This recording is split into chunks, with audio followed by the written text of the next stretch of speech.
Hey everyone, and welcome back for another deep dive. We are tackling a book today that really flips the script on how we understand one of the oldest stories ever told, Genesis 1.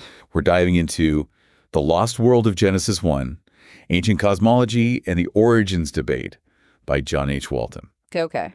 Get ready for some aha moments because this is not your average everyday Sunday school version of Genesis. Right.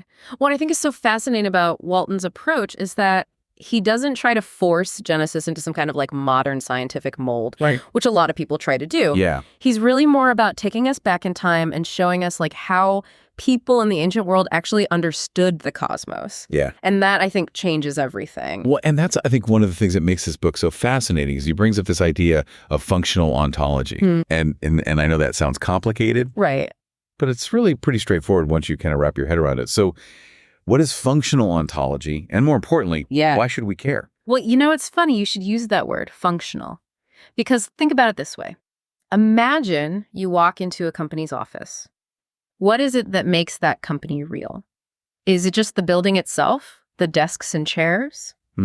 Or is it the people and the roles that they play and the work that they all do together? Okay. And that's kind of how it worked in the ancient world. Existence wasn't just about what something was made of. It was about what it did, its function within an ordered system, just like that company.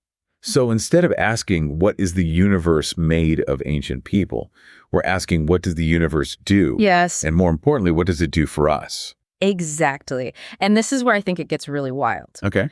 The book highlights how ancient texts often connect the creation of the cosmos to, wait for it, the creation of temples. Temples. Now that doesn't sound very cosmic to me. Right. How did that work? So in the ancient world, temples were not just places of worship like we might think of them today. Right. They were seen as the control centers of the universe.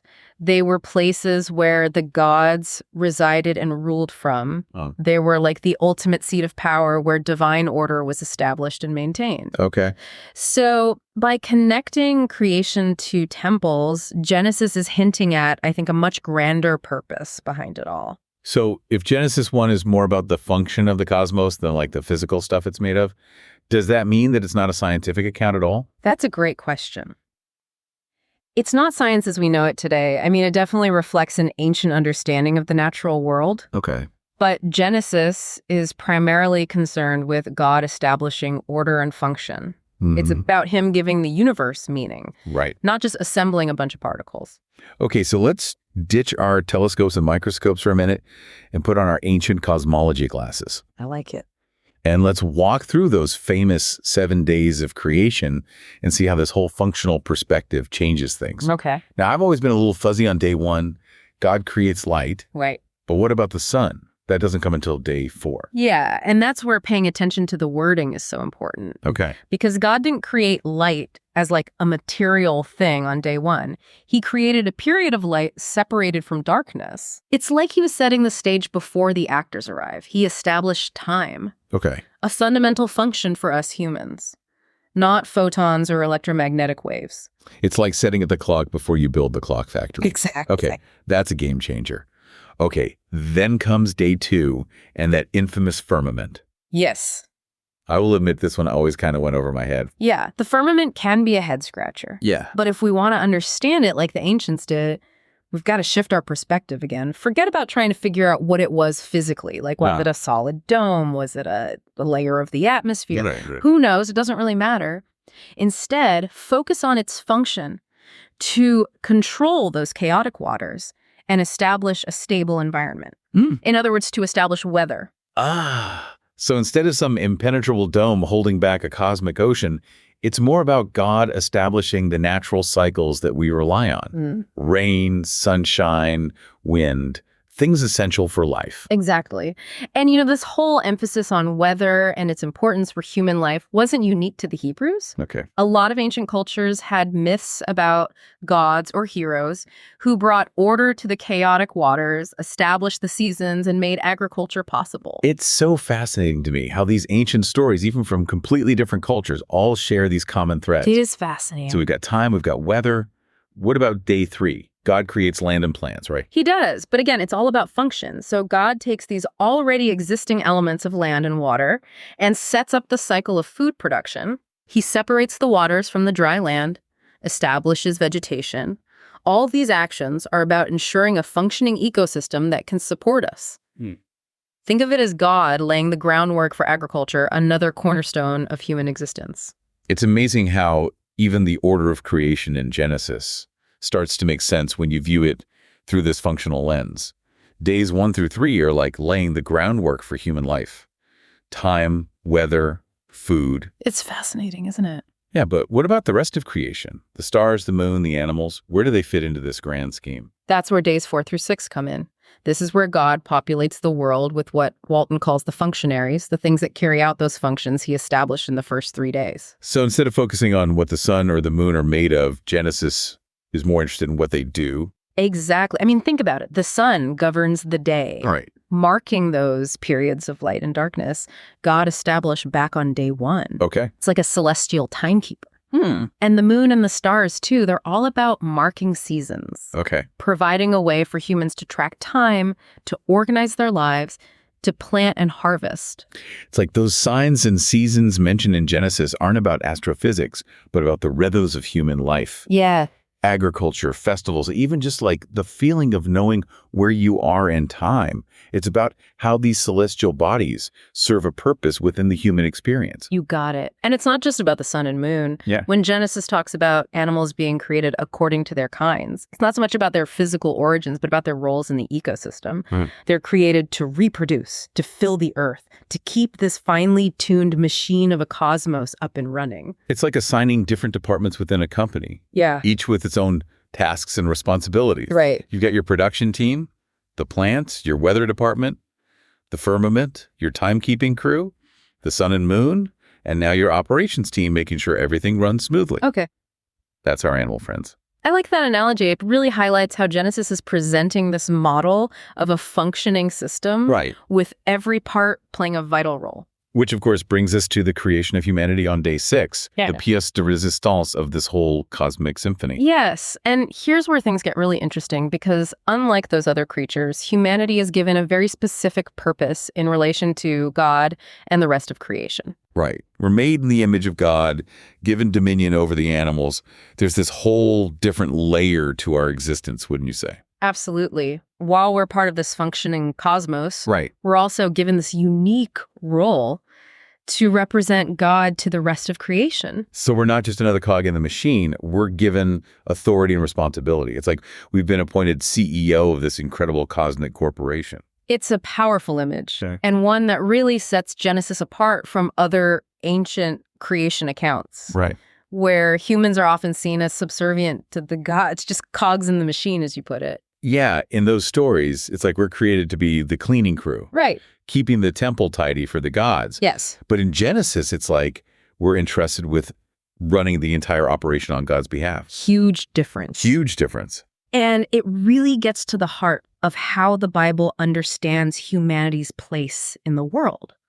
We're not just here to punch a clock. Right. We have a crucial role to play in ensuring the proper function, the flourishing of this world God has created. Now, you mentioned earlier that we have to kind of ditch our modern lenses when we read Genesis. Right. But what about those verses that talk about God creating humans from dust and breathing life into them?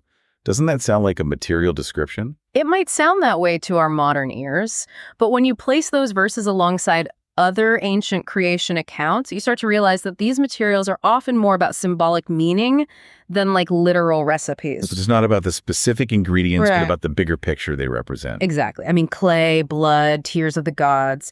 These were common motifs in ancient creation stories, and they weren't meant to be taken literally. They were archetypes representing these universal truths about human nature. So the dust isn't about a specific chemical composition. It's about our connection to the earth, our mortality.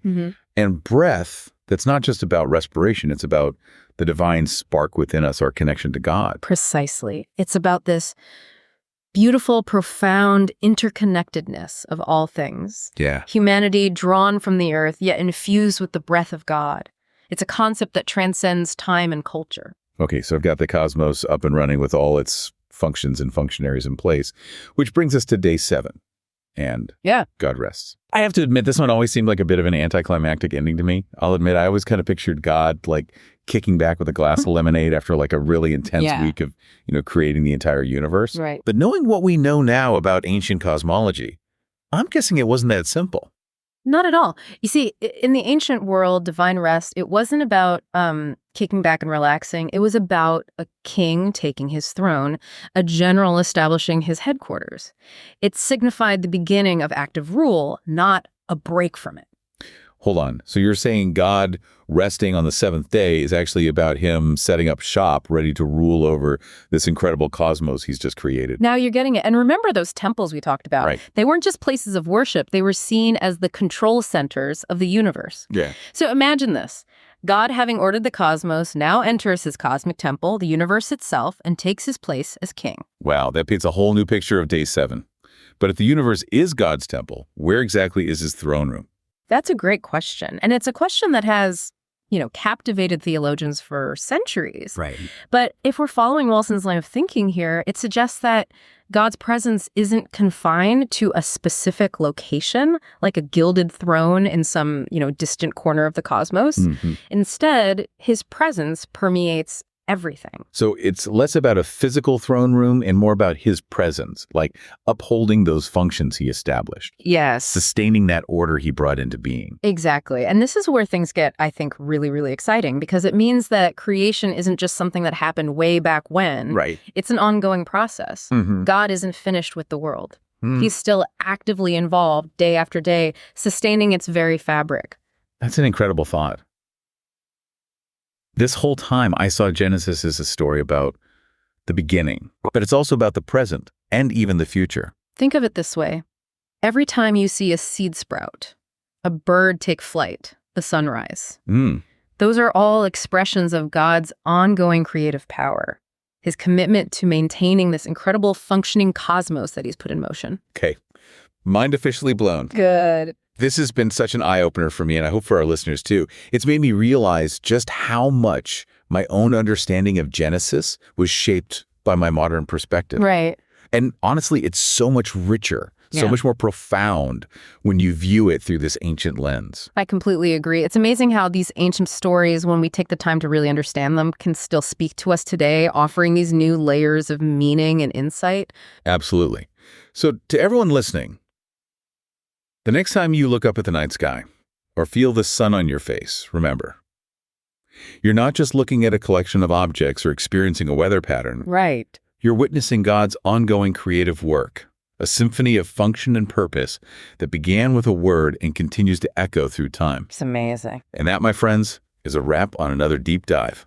Thanks for joining us, and until next time, keep exploring.